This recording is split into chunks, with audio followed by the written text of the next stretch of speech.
బాన్సువాడ నియోజకవర్గంలోని కోటగిరి మండలం ఎత్తొండ గ్రామంలో శ్రీ సంతాన రేణుకా ఎల్లమ్మ విగ్రహ ప్రతిష్టాపన కార్యక్రమంలో పాల్గొని అమ్మవారికి ప్రత్యేక పూజలు చేసిన మంత్రి పొన్నం ప్రభాకర్, ఎంపీ సురేష్ షెట్కర్, ఎమ్మెల్యే పోచారం శ్రీనివాస్ రెడ్డి, మంత్రి పొన్నం ప్రభాకర్ సంతాన శ్రీ రేణుకా ఎల్లమ్మ విగ్రహ ప్రతిష్టాపన కార్యక్రమంలో పాల్గొనడం జరిగింది. సర్వేజన సుఖినో భవంతు, అందరూ బాగుండాలని అమ్మవారి విగ్రహ ప్రతిష్టాపన జరిగింది. రాష్ట్రంలో సమృద్ధిగా వర్షాలు, పాడి పంటలతో ప్రజలంతా సుఖ సంతోషాలతో ఉండాలని అమ్మవారిని వేడుకోవడం జరిగింది. గ్రామీణ ప్రాంతాల్లో ఉన్న దేవాలయాల అభివృద్ధికి ప్రభుత్వం కృషి చేస్తోంది. హైదరాబాద్లో నెల రోజుల పాటు జరిగే ఆషాఢ బోనాల ఉత్సవాలు అందరూ పాల్గొని విజయవంతం చేయాలి.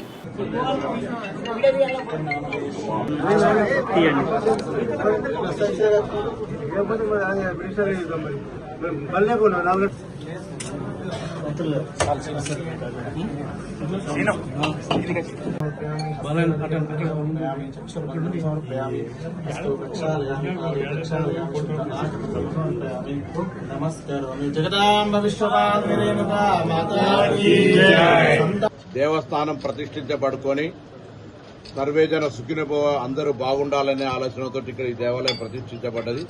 ఈ సందర్భంగా నేను, గౌరవ ఎంపీ సురేష్ షెట్కర్ గారు, పోచారం శ్రీనివాస్ రెడ్డి గారు, అదేవిధంగా బాలరాజు గారు, వార్షి శేఖర్ గారు అందరం కూడా ఈ సందర్భంగా ఇక్కడికి విచ్చేసి అమ్మవారి ఆశీర్వచనం తీసుకొని అందరూ కూడా సర్వేజన సుఖినోభవగా సమృద్ధి వర్షాలు పడి పాడి పంటలతోటి ఆయురారోగ్యాలతోటి ఉండాలనే అమ్మవారిని ప్రార్థిస్తున్నాం.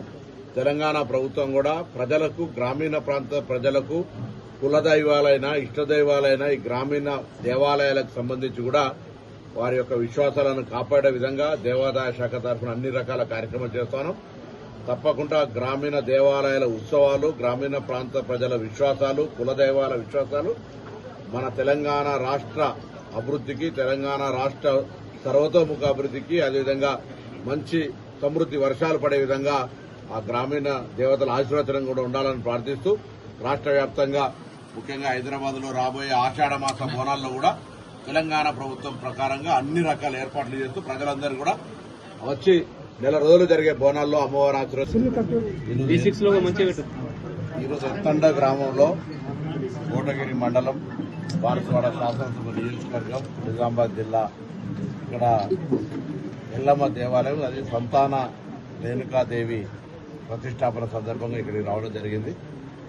ఆ ఎల్లమ్మ తల్లిని అందరూ మరి సుఖ సంతోషాలతోటి, ఆయురారోగ్యాలతోటి, సమృద్ధి వర్షాలతోటి, రైతులు పాడి పంటలతోటి బాగుండాలని ఆ అమ్మవారిని ప్రార్థిస్తూ ఉన్నాం.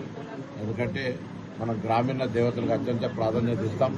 ఇక్కడ ఏ గ్రామంకి వెళ్ళినా కూడా మరి పోచమ్మ, ఎల్లమ్మ,